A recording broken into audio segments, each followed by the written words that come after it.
Good morning, everyone. My name's Christian Smedberg, Marketing Manager at Wine & Culture USA. Good morning. I'm Andy Turner, VP of Sales with Wine & Culture USA. And welcome to Tuesday's Coffee Address, where we just go over current events and news about the company here and keep you guys in the know. So thanks for joining us. We really appreciate it. And Andy, the first thing that we want to talk about is we're moving towards more of a reopened situation here. We are. I think 12 states now have reopened this week. That's right. We talked a little bit about things that means when we were having this address last week. Some of the things that have happened since then. We're hearing more and more. There's a lot of things. Every week there's a lot that happens, which is why we're doing this address.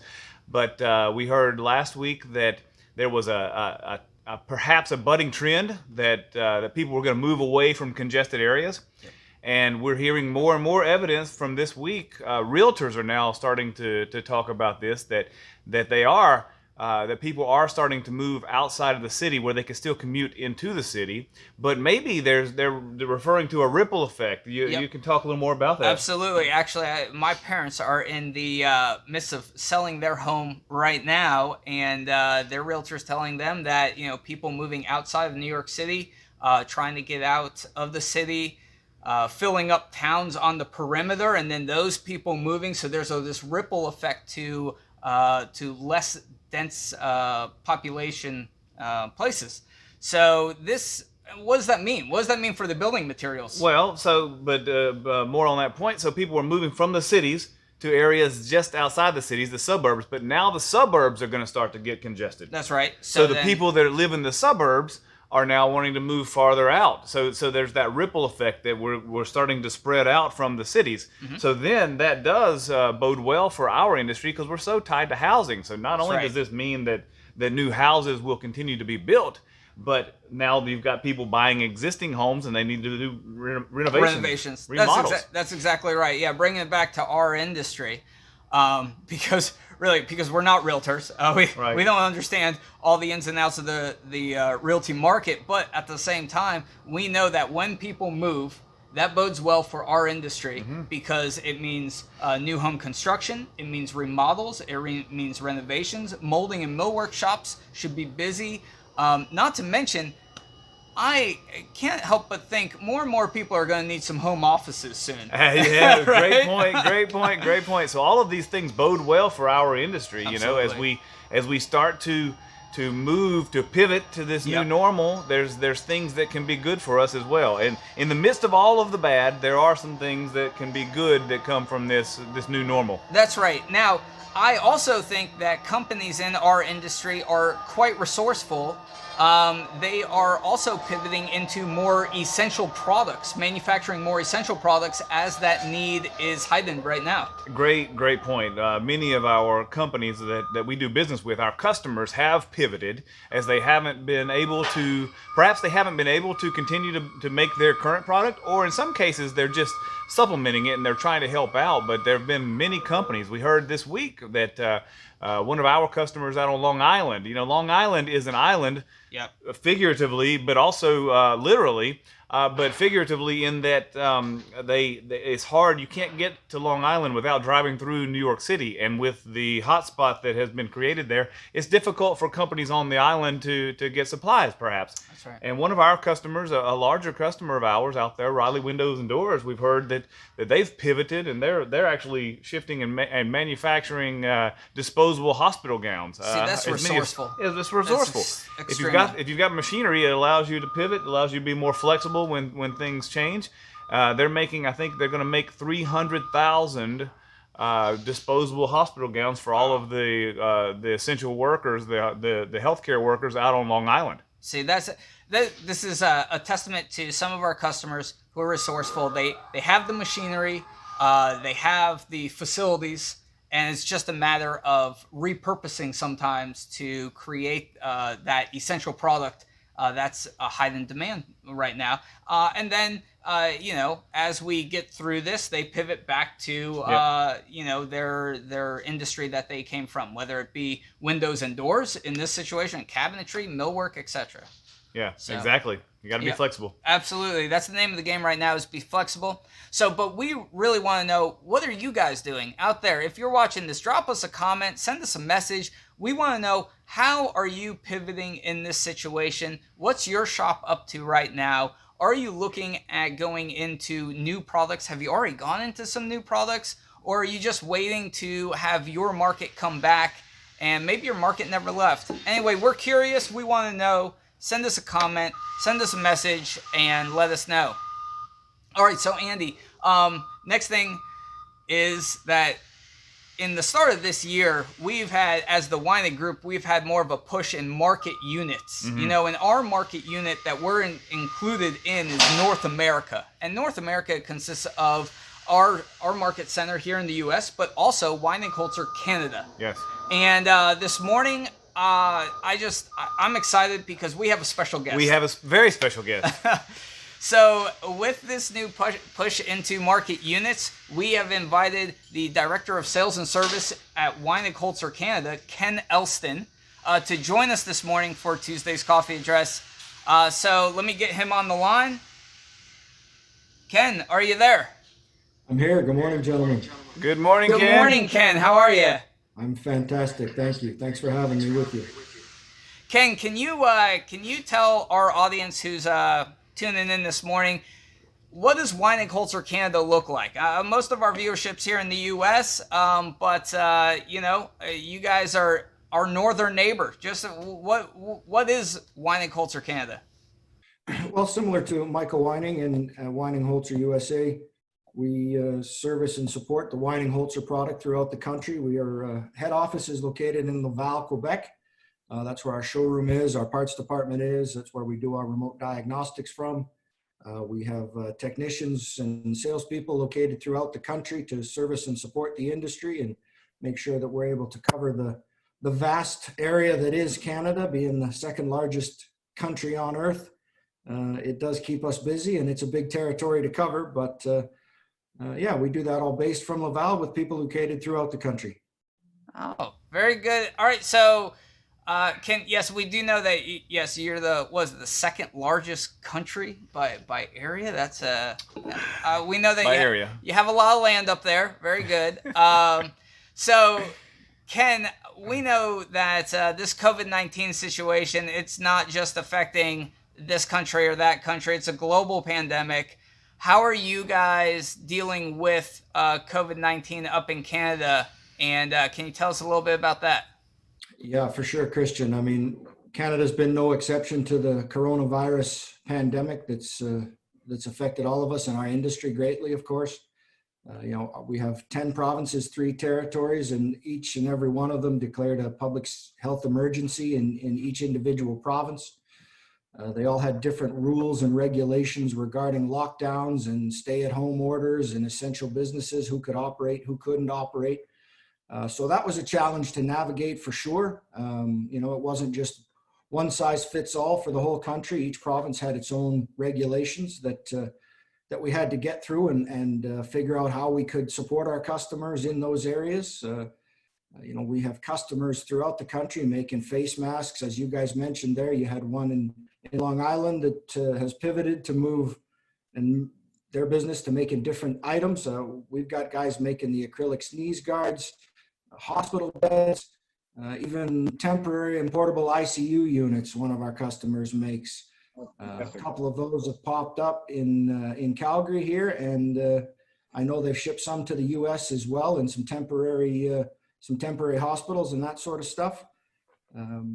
So it's been a big challenge for us, but we've managed to remain open for business throughout this to support those people and those customers and employees that were making those essential goods and services.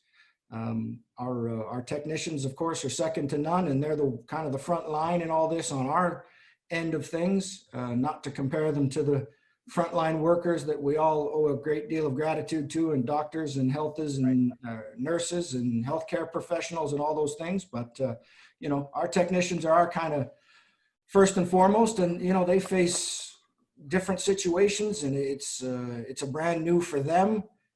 New regulations that each individual customer may have, even traveling. we used to want them to get on a Monday morning flight to visit this customer and solve a problem or do an installation. Well, that Monday morning flight doesn't exist anymore. So, there's maybe a fifth of the flights there used to be. So these guys are having to do even more for us and potentially work on a weekend and leave on a Sunday just to be there to support these customers. And we all owe them, we at Wining-Hultzer Canada certainly owe them a large debt of gratitude for what they do for us. Yeah, I think that's a common theme, Ken, throughout our group, is that we have some special technicians that are willing to go above and beyond. We've got some good people that are really they're ready and able and willing to help our customers through this difficult time. Well, Ken, thanks for joining us this morning. We appreciate it. We're going to put links to the Canada website and Wining-Hultzer Canada's contact information in the description of this video. So if you're watching, you want to reach out to our offices in Canada and to Ken, you can do so. Just look in the description there.